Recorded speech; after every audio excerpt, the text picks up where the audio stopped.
All right, let's jump right into a classic contract law case, Gottlieb versus Tropicana. This one's all about a so-called free spin on a prize wheel that turned into a massive legal fight. Our main goal here? To really get inside the court's head and master their analytical method. So let's do this. So here's the big question this whole thing boils down to. Is a free casino game actually an enforceable contract? I mean, think about it. Was Rena Gottlieb just playing a game, or was her simple act of participation enough to be what the law calls consideration? Enough to turn a promotional gimmick into a legally binding promise for $1 million? That's what we're going to find out. Okay, so here's our game plan. We're going to break this case down using the FIRAC framework. Facts, issue, rule, analysis, and conclusion. It's the same method you'd use in legal analysis, and it's going to let us see exactly how the court got from point A to point B. First up, the story. This is where it all begins. On one side, you've got Rena Gottlieb, who is absolutely convinced she won $1 million jackpot. On the other side, you have the Tropicana casino saying, hold on, that was a free game, we don't owe you anything. That's the core conflict we're diving into. Okay, now let's get into the legally significant facts. This is key. To think like a lawyer here, we have to cut through all the he said, she said, and zoom in on what actually happened on July 24, 1999 that the court cared about. Now this is where it gets really interesting. You see this huge disagreement, right? Gottlieb says, I hit the million. Tropicana says, nope, you didn't. But here's the twist. For the legal question the court is trying to answer, it doesn't matter who's right about the prize. Seriously, the whole legal analysis hangs on what happened before that wheel even came to a stop.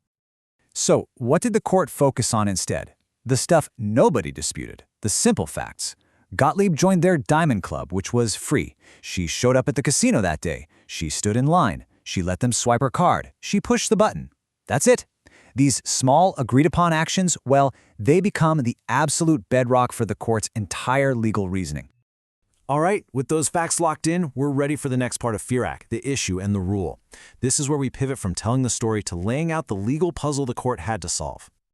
And really, the whole case hangs on this one question. Did Rena Gottlieb's participation, just playing the game, count as adequate consideration to form a real enforceable contract with Tropicana? Put another way, did she give the casino something they actually wanted in exchange for that shot at $1 million? To figure that out, the court went right back to a core concept in contract law, consideration. It's pretty simple, really.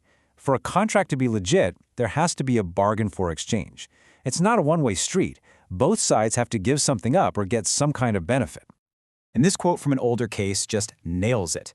The something you give up doesn't have to be money. It doesn't even have to be valuable in the way we normally think. A rose, a hawk, or a peppercorn. A peppercorn will do. As long as it's the thing that was bargained for, that's all the law cares about. Okay, this is the main event. The A in FIRAC, the analysis. This is where the magic happens, where we see the court take that rule about consideration and apply it directly to the facts we just talked about. Let's walk through their logic, step by step. The court didn't just wing it. They followed a super clear three-step path. First, they knocked down Tropicana's main argument. Then, they found a better case to rely on. And finally, they pinpointed exactly what Gottlieb gave up.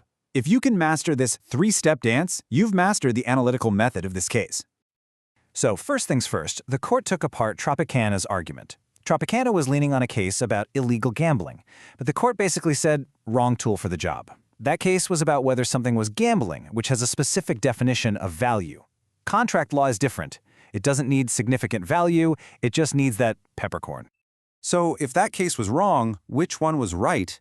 The court found its answer in a 1955 case called Lucky Calendar. Now this one was about a supermarket promotion, and it had already decided that doing something as simple as filling out a coupon and putting it in a box was enough to be consideration. It was the perfect fit. Okay, so here's the million-dollar question. Well, not literally. What did Gottlieb actually give Tropicana? The court laid out 4 specific things. 1, she went to the casino. They got her in the door. 2, she waited in line. That line builds hype. 3, she let them swipe her card. Boom, that's valuable data for them. And 4, she became part of the show, the atmosphere, the entertainment that makes a casino feel exciting. These were all detriments to her and benefits to Tropicana. Let's be real. Tropicana's motives were, as the court put it, in no wise altruistic. They weren't running this game out of the kindness of their hearts. This whole promotion was a business strategy designed to get people in the door, to create a buzz, and to collect data. In exchange for the chance to win, they got what they wanted from Gottlieb. That, my friends, is a bargain for exchange. So, after all that reasoning, we finally get to the C in FIRAC, the conclusion. Let's see how the court wrapped this all up. And the conclusion was clear. The court held that, yes, Ms. Gottlieb provided adequate consideration. Her actions, showing up, waiting, swiping her card, were enough to form a contract with Tropicana. So, what did that mean? Tropicana's attempt to get the case thrown out failed. The lawsuit could move forward. Okay, so what's the big takeaway here? What's the one thing from this case that you should really lock into your brain? It's all about what we can call the peppercorn principle. The key takeaway is this: consideration is not about value. It's about the bargain. The court isn't going to step in and ask, was that a fair deal? All the court asks is, did you get the thing you asked for in exchange for your promise? If the answer is yes, it doesn't matter if that thing was worth $1 million or was just a tiny, insignificant peppercorn. And that brings us to a final thought for you to chew on. This whole principle, born on a noisy casino floor, is maybe more relevant today than ever. I mean, think about your own life. How many free apps have you downloaded? How many loyalty cards are in your wallet? How many times have you clicked agree without reading? Applying this logic, how many of those free things are actually binding contracts you're entering into every single day?